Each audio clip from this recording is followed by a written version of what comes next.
Selamat sore. Jadi untuk skills, HSM adalah mengenai promosi kesehatan. Untuk checklist ada 6 yang diharapkan mahasiswa bisa melakukan, yaitu pertama, bisa mengidentifikasi masalah dan sasaran berdasarkan analisis situasi. Jadi nanti akan diberikan, data primer maaf, data sekunder, untuk menilai apa sih masalah yang ada di lapangan dan siapa sasarannya, baik sasaran masalahnya. Untuk yang poin 1 adalah sasaran masalahnya, namun nanti setelah melihat hasil quick survey, kita akan melihat siapa sasaran dari kegiatan promosi kesehatannya. Lalu yang kedua, adalah merumuskan masalahnya, jadi kita bisa mendefinisikan berdasarkan what, who, where, when, and how. Lalu yang ketiga, bisa menentukan akar penyebab masalahnya berdasarkan hasil quick survey. Jadi misalnya ada kekurangan pada faktor pengetahuan, nanti metodenya apa, kalau misalnya kurang adalah sikap, nanti metodenya apa, begitu juga untuk perilaku. Yang keempat, diharapkan mahasiswa bisa membuat usulan promosi kesehatan, baik itu definisinya apa, tujuannya, sasarannya, metode yang digunakan, konten yang akan disampaikan pada media, lalu juga indikator keberhasilannya apa, logistik, dan jadwal kegiatan. Lalu yang kelima, diharapkan mahasiswa juga bisa menyusun rencana pelaksanaan promosi kesehatannya dan menyusun rencana evaluasi yaitu output dan outcome. Selanjutnya saya akan bacakan vignette-nya. Jadi untuk yang halaman pertama kita akan menampilkan analisis situasi. Jadi case-nya adalah di awal bulan Januari 2023 akan dilaksanakan lokakarya mini bulanan di Puskesmas Sukoharti 1 untuk membahas mengenai kegiatan yang akan diprioritaskan pada pelayanan promosi kesehatan. Untuk gambaran umum puskesmasnya, Puskesmas Sukoharti 1 memiliki wilayah kerja meliputi 6 desa dengan 10.900 kakak atau ada 50.530 jiwa. Jumlah balita adalah 2.770. Mayoritas penduduk di wilayah hanya pendidikan SD dan berdasarkan laporan PWS didapatkan insiden rate diare pada balita sebagai berikut. Ini adalah insiden rate, jumlah kasus dan jumlah population at risk dari masing-masing desa yang ada di wilayah kerja Puskesmas Sukoharti 1. Lalu kita akan melihat dari hasil quick survey ini juga akan diberikan kepada mahasiswa. Jadi nanti akan ada beberapa pertanyaan yang diberikan pada quick survey meliputi faktor pengetahuan, sikap maupun perilaku, di mana untuk poin negatif berarti sebagian besar masyarakat belum atau tidak mengetahui jawaban, tidak mengetahui sikap ataupun perilaku yang benar. Lalu kalau misalnya jawabannya positif, berarti masyarakat sudah bisa menjawab dengan benar ya, dalam segi pengetahuannya, sudah bisa bersikap yang benar maupun berperilaku yang benar. Nah, tugasnya disesuaikan dengan checklist ya. Jadi tugas pertama, mahasiswa bisa mengidentifikasi masalah dan mengidentifikasi sasarannya. Yang kedua, bisa merumuskan masalah. Yang ketiga, bisa menentukan akar penyebab masalahnya berdasarkan hasil quick survey. Yang keempat, bisa membuat usulan promosi kesehatan. Yang kelima, bisa membuat rencana pelaksanaan dan bisa membuat rencana evaluasi. Jadi, lebih ke rencana, tidak melakukan promosi ya ketika skill. Jadi, merencanakan pertama usulannya seperti apa, tadi ada definisi dan sebagainya, lalu rencana pelaksanaannya seperti apa, dan rencana evaluasinya. Kita akan ke poin yang pertama. Checklist 1 adalah mengidentifikasi masalah. Jadi berdasarkan PWS, kita akan mengambil desa dengan insiden rate yang tertinggi diare. Jadi di berdasarkan data PWS atau data sekunder, maka insiden rate tertinggi adalah di desa Ketewel ya. Desa Ketewel itu kenapa kita pakai insiden rate? Karena kalau misalnya kita hanya mengambil jumlah absolut, saya 200 nih paling tinggi ya dari jumlah absolut. Tapi kalau misalnya jumlah wilayahnya tinggi atau jumlah population actives-nya banyak, maka 200 ini insiden rate-nya tidak akan atau akan lebih kecil dibanding yang jumlahnya hanya 150. Jadi untuk menghitung insiden rate itu adalah jumlah kasus dibagi jumlah population at risk dikali konstantanya 1000. Untuk menilai besaran masalah atau magnitude dari masalah, kita menilai dari rate ya, jadi tidak bisa pakai angka absolut karena ya itu tadi, walaupun 200 secara absolut lebih besar ya, di Batuan Kaler lebih besar 200 dibanding di Ketewel, tapi karena populasi at risk-nya lebih banyak, makanya ketika dihitung insiden rate-nya justru lebih rendah ya. Jadi yang dilihat adalah insiden rate-nya.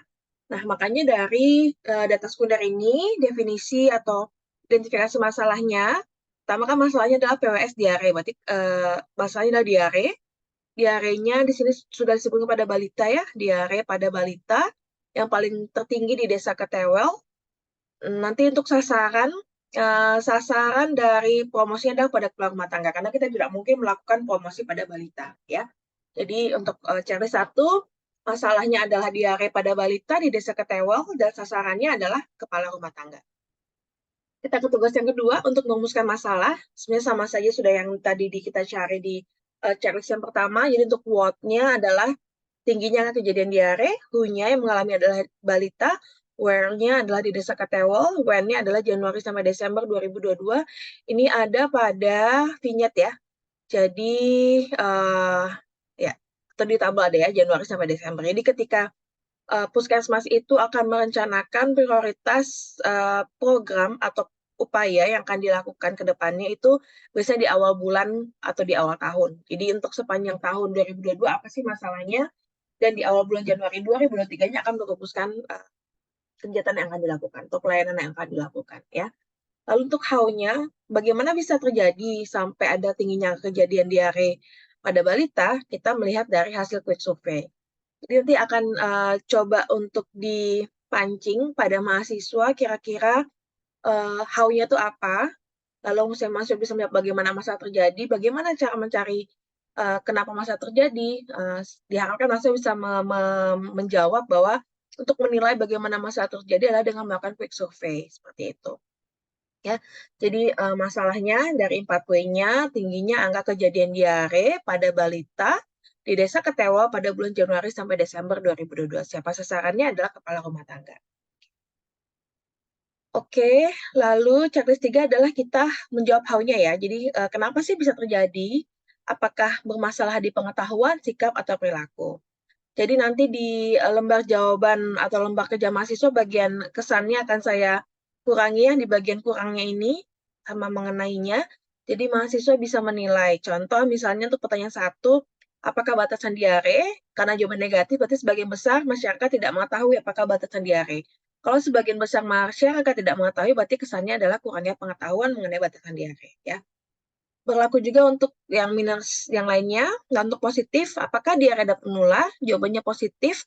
Kalau positif berarti sebagian besar masyarakat sudah mengetahui bahwa diare dapat menular ya. Jadi dianggap pengetahuan sudah cukup dalam hal ini. Untuk sikap juga seperti itu. Jadi kalau misalnya apakah Anda setuju jika anak yang mengalami diare harus diberikan minuman? Kalau sikapnya positif berarti sebagian besar masyarakat sudah mempunyai sikap bahwa memang anak yang diare tetap diberikan cairan, walaupun dia mengeluarkan cairan, tapi tetap harus dikasih cairan lagi untuk rehidrasi. Lalu yang kedua, apakah Anda setuju bahwa penanganan awal diare dapat dilakukan di rumah? Kalau jawabannya negatif, berarti kesannya adalah sebagian besar masyarakat tidak mempunyai sikap yang kurang benar, yaitu mempunyai sikap negatif, bahwa diare itu harus segera dibawa ke rumah sakit, jadi nggak bisa ditanganin ke rumah gitu. Kenapa begitu? Karena mereka tidak tahu bahwa ada penanganan awal yang bisa dilakukan terlebih dahulu. Hal itu juga berlaku untuk perilaku. Jadi kalau pertama nih ya, apakah Anda selalu mencuci tangan sebelum makan? Kalau jawabannya negatif, berarti sebagian masyarakat mempunyai perilaku negatif atau dia jarang untuk melakukan cuci tangan sebelum makan. Ya. Kalau misalnya positif nih, apakah sudah tersedia jamban dalam rumah? Kalau positif berarti sebagian besar masyarakat sudah mempunyai jamban. Ini juga positif ya. Berarti sebagian besar masyarakat sudah mengelola sampah rumah tangga dengan baik. Ya, ini ada kesannya di. Oke, kesannya ada di soal ya. Di soal sudah saya cantumkan kalau positif berarti sebagian besar sudah mengetahui jawaban atau sudah bagus di pengetahuannya, bagus pada sikapnya atau sikapnya positif dan perilakunya juga positif. Kalau negatif berarti sebagian besar tidak tahu jawabannya atau pengetahuannya kurang, sikapnya negatif ataupun perilakunya negatif. Seperti itu, jadi nanti dipancing mahasiswa untuk mengetahui kesan dari pertanyaan. Kenapa ini penting? Karena dari faktor-faktor yang negatif, berarti kan dia kurang nih pengetahuannya ya, mengenai batasan diare, faktor risiko, dan sebagainya. Nah, ini dicantumkan di sini. Berdasarkan hasil quick survey, berarti adanya kurang pengetahuan mengenai hal apa saja. Mengenai batasan, faktor risiko, pencegahan diare, dan cara cuci tangan yang benar seperti apa ya. Karena juga ada di perilaku tadi cara cuci tangan, dia tidak selalu cuci tangan. Lalu gejala diare, tanda kekurangan cairan derajat ringan, derajat berat, penanganan awal diare, dan muatan larut yang garam, serta tanda waspada atau bahaya. Pada bagian kekurangan cairan, derajat ringan dan berat ini saya tampilkan jawabannya, karena diharapkan ketika nanti mahasiswa menyampaikan atau membuat usulan promosi kesehatan dalam hal konten, mereka tahu apa sih tanda-tanda kekurangan cairan derajat ringan, apa sih tanda kekurangan cairan derajat berat. Jadi nanti disampaikan kepada mahasiswa. Selanjutnya, sikap tadi negatif dalam hal ini penanganan awal. Jadi ya, kurangnya sikap mengenai penanganan awal diare dapat dilakukan di rumah sebelum langsung bawa ke vaskes. Perilaku negatifnya tadi mencuci tangan, mengenai penggunaan sumber air bersih ya, karena masih banyak yang pakainya air permukaan. Lalu juga cara pembuatan larutan gula garam. Jadi dari perilaku dia tidak bisa membuat, lalu juga tidak tahu bagaimana cara membuatnya. Seperti itu. Nah, dari hasil quick survey, kesimpulannya adanya kurangnya pengetahuan, sikap, dan perilaku masyarakat mengenai diare. Atau spesifiknya mengenai batasan, faktor risiko, cara pencegahan, tanda kekurangan cairan. Ini gejalanya kurangnya gejala diare, tanda kekurangan cairan, penanganan awal, dan tanda bahaya. Juga kurangnya perilaku mengenai cuci tangan yang benar, penggunaan sumber air bersih, maupun cara membuat larutan gula garam. Nah, dari rumusan ini kita membuat usulan. Jadi kalau misalnya metode kekurangannya adalah pada pengetahuan, nanti untuk usulan metodenya adalah penyuluhan atau ceramah, karena kita akan meningkatkan pengetahuan pada responden atau pada peserta dari kegiatan prokesnya. Kalau kurangnya sikap, ini biasanya dilakukan bila peserta itu sudah mempunyai knowledge atau level pengetahuan yang cukup baik ya. Jadi bisa dilakukan dengan focus group discussion, bisa juga dengan menggunakan role play misalnya untuk mendiskus atau mendiskusikan lebih lanjut supaya nanti terbentuk sikap yang lebih positif.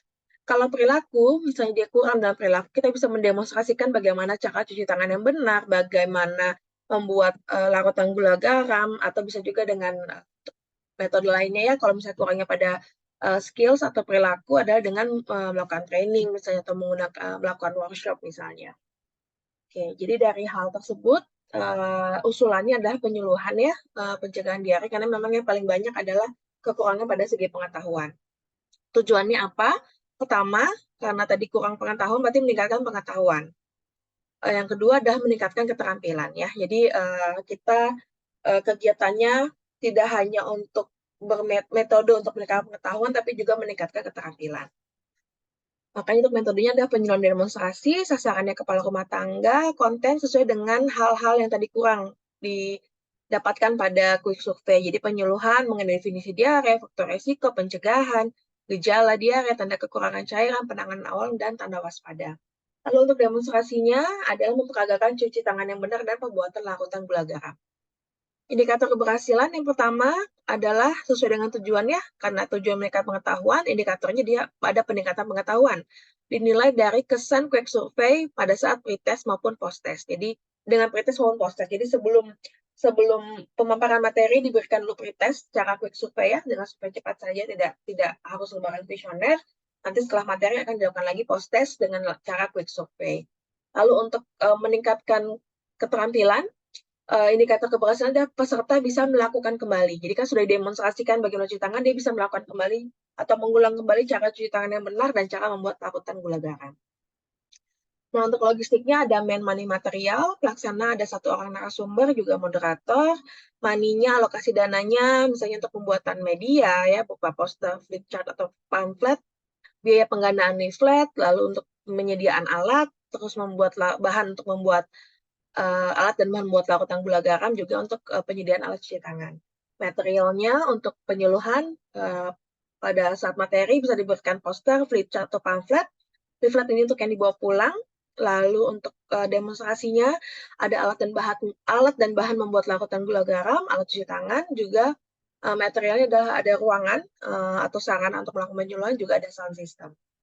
Untuk jadwal nanti hanya kita sudah membuatkannya hari dan waktunya, sudah kita tetapkan, jadi nanti mahasiswa hanya mengisi tempat sama target. Nah, ini karena kan satu desa ya, ada banyak kalau kita lihat dari jumlah matriksnya, di Keteul ada 395, jumlah yang terkena kasus 150, jadi cukup banyak 395, jadi sebenarnya untuk target itu bisa bertahap ya, atau waktu nanti bisa bertahap sebenarnya, nggak sekalian 395 at-risk kita berikan penyuluhan, jadi mungkin bisa perbanjar misalnya seperti itu. Lalu kita ke checklist yang kelima, membuat rencana pelaksanaan promosi. Ini karena ada 2 metode, yaitu penyuluhan dan demonstrasi. Jadi itu pertama sebelum penyuluhan, karena kita kan harus naikin level of knowledge dulu baru kita ngasih skills-nya ya, atau keterampilannya. Jadi pertama pretest dulu dengan quick survey, lalu setelah itu baru memberikan penyuluhannya ya, penyuluhan atau ceramah dengan media bisa poster, flip chart atau pamflet, lalu dengan sesi diskusi. Setelah itu adalah lanjut ke demonstrasi ya, jadi mendemonstrasikan cara cuci tangan, mendemonstrasikan cara buat larutan gula garam, lalu peserta langsung diminta lagi untuk mengulang bagaimana cara cuci tangan, bagaimana cara membuat LGG atau larutan gula garam. Setelah itu untuk menilai kesan peningkatan pengetahuan dilakukanlah post-test juga dengan cara quick survey atau secara lisan cepat. Setelah itu baru diberikan leaflet untuk dibaca lagi di rumah. Untuk rencana evaluasi ada output maupun outcome. Output sesuai juga dengan tujuan. Pertama ada kesan peningkatan pengetahuan.